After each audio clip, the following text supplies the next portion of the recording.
we are on to blood pressure, and then we will get to the actual heart anatomy. So, what is blood pressure? Blood pressure is the pressure that is required to push blood through a person's cardiovascular system, a system of closed vessels. So, some of the terminology involved with this: the systolic pressure, the diastolic pressure. This is the highest pressure in an artery. It happens during ventricular systole when the ventricles are contracting. This is the lowest pressure in an artery. It occurs during what is called ventricular diastole, or when the heart is relaxing. So, how you measure it, and it's going to do this for, say, another time. I'm saying I did this in the lecture, but so when you take blood pressure, a lot of times you use the brachial artery. You can take blood pressure anywhere in the body. You're just going to get a different set of measurements. So what you do is you take a cuff, you wrap it around a person's arm, you can air it up, and when you do that, you shut off blood flow, and the higher the person's blood pressure, the higher you have, more pressure you have to put into the cuff. It actually has a little nozzle there so you can let the pressure off. Here is a stethoscope. The little gauge that you use with this is called a sphygmomanometer, which is what this represents. You air this up. At some point, you're not going to hear any sound. You put the stethoscope about that area, the antecubital area of the arm. You start letting the pressure off. You'll start hearing a thumping sound. It's actually blood going under this cuff and hitting blood on the other side. And the first sound you hear, you're supposed to look at this gauge and see what the number is. And it's in millimeters of mercury, mmHg. That says 120. You start letting the pressure off even more. Pretty soon you have uniform blood flow. The thumping sound that you would have heard is going to disappear. When the sound disappears, you look at the gauge again, and you get the bottom number. That's supposed to represent the diastolic. And 120/70 is pretty good. On average blood pressure is 120/80.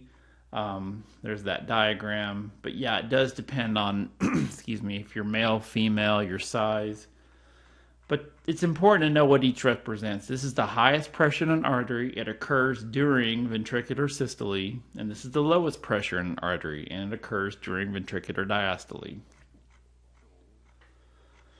Okay. So here are some heart diagrams. These are labeled. Same thing here. And then the heart structures. This is what you're responsible for knowing. So starting with the atria all the way through the coronary sinus. Now you have access to this. These are actual heart pictures. I wish they were a little bit wider. I mean, it's still the heart here, but I wish the background was darker on each side, but can't do anything about that. So here's the anterior view of the heart. Here are the big vessels on the top. So this is the heart model. Here's two things you have to know, and then of course some things here. So just to start off, now this is the anterior view of the heart. So a few things you can see. This is the aorta. See, it curves down here and it starts branching off. This over here is the superior vena cava. And this right here represents the pulmonary trunk or pulmonary artery.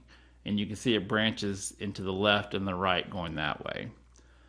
These things here that look like ears, and they have the little indentions kind of, or it looks like it's folded. These are called auricles. This is the right auricle. This is the left auricle, A-U-R-I-C-L-E.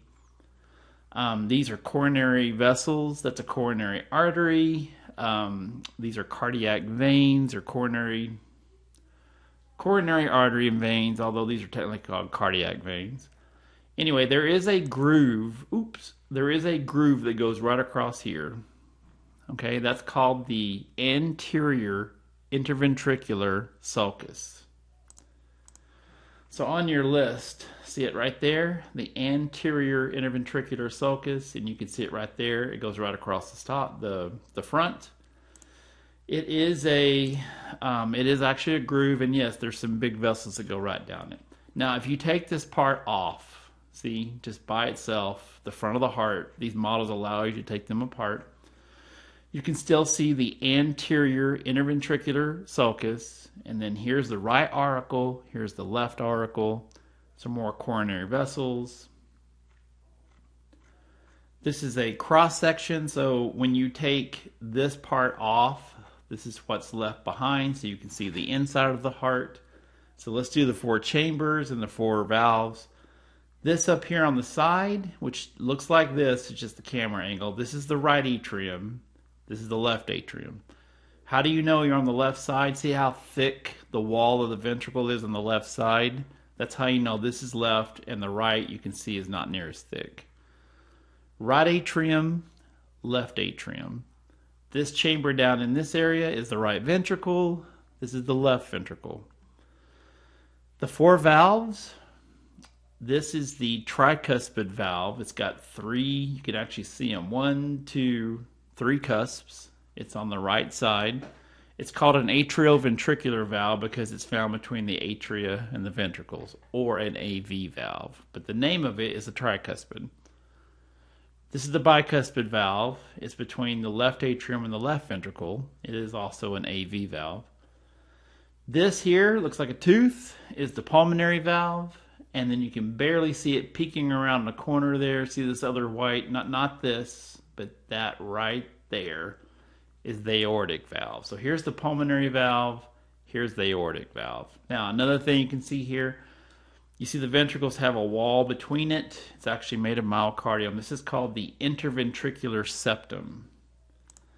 So on your list of things to know, I just showed you the atria, left atrium, right atrium. I showed you the auricles. Remember these little things here. Left auricle, right auricle. Ventricles, we did that. So here's the right atrium, the left atrium, the right ventricle, the left ventricle. The valves, bicuspid valve, tricuspid valve. Remember the tri was on the right, the bicuspid was on the left. This is the pulmonary, and that one peeking around there is the aortic. Now, these 2 things, chordae tendineae and a papillary muscle. So if we go back to our thing here, so the little cords that come down here, those are chordae tendineae, and I can get a little closer. See these? Come not the top part, that's a valve, but I'm talking about these little, they look like little strings coming down. That's chordae tendineae. And what they do is they attach to these areas that come up, and I know this is it's myocardium, but these are called papillary muscles. The papillary muscles connect to the chordae tendineae so that when the heart contracts, these valves don't go back up into the atria. So these muscles actually pull on those little strings like that. And this is the back of the heart. Couple of things here. This is the inferior vena cava. It's not the greatest way to see it, but it actually is the inferior vena cava. This going down with the big vessels, this is called the posterior interventricular sulcus. It goes down the back of the heart. And then this big blue vein here, these are cardiac veins, but this is called the coronary sinus. It's a landmark. It's on the back of the heart. It's collecting all the blood that's gone through the myocardium, and it's going to dump in the right atrium. So on our list, I showed you chordae tendineae, I showed you papillary muscle, I showed you the septum, remember that went down the middle. I showed you this, the anterior interventricular sulcus, which was that groove down the front. I showed you the posterior interventricular sulcus, which is this one going down the back. And see, here's the coronary sinus in our little diagram there. I showed you this valve, the pulmonary, the aortic valve. See, there's the pulmonary, there's the aortic. I showed you the aorta, I showed you the superior vena cava and the inferior vena cava.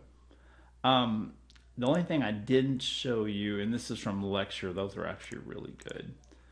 So you can barely see them here. This red, these are pulmonary veins. They're coming back to the heart, carrying blood that's high in oxygen. And I did show you on the other diagram, see this is the pulmonary trunk or / pulmonary artery. We took half of it off here, see? So there's the pulmonary. It comes off the right side, the right ventricle. That's the pulmonary artery or trunk.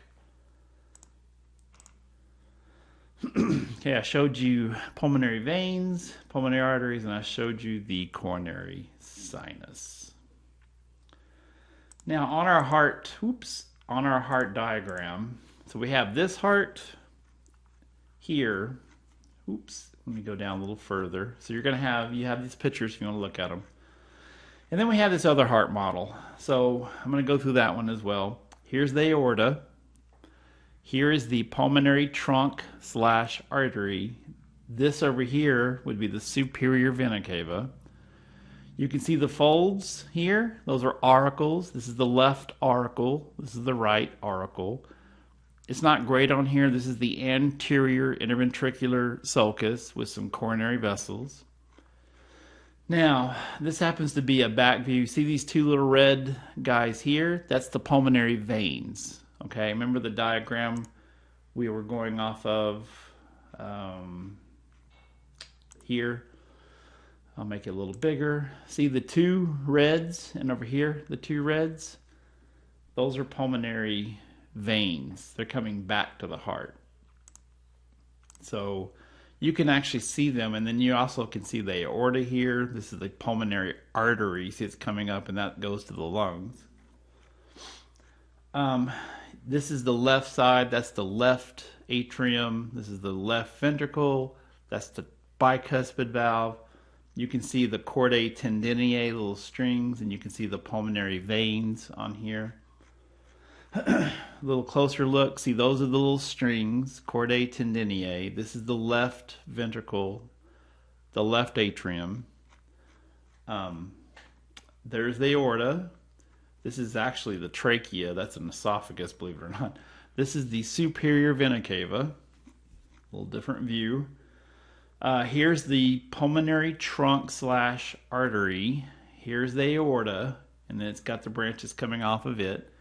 Superior vena cava. There's a right auricle. There's a left auricle. Oops, we have a space, of course. This is on the right side. This is the right atrium, the right ventricle, the tricuspid valve. This orientation is a little hard to see. There you can see the superior vena cava. You can barely down here see the inferior vena cava on the bottom. That's the one that goes through the abdomen. It's actually huge. It's getting all the blood that's gone through the lower body.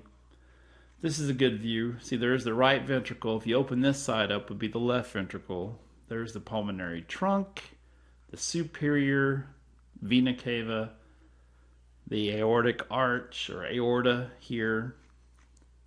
And that's it. That is all the heart parts. And I have one more video that we'll go through with the blood vessels. So we're going to start there next.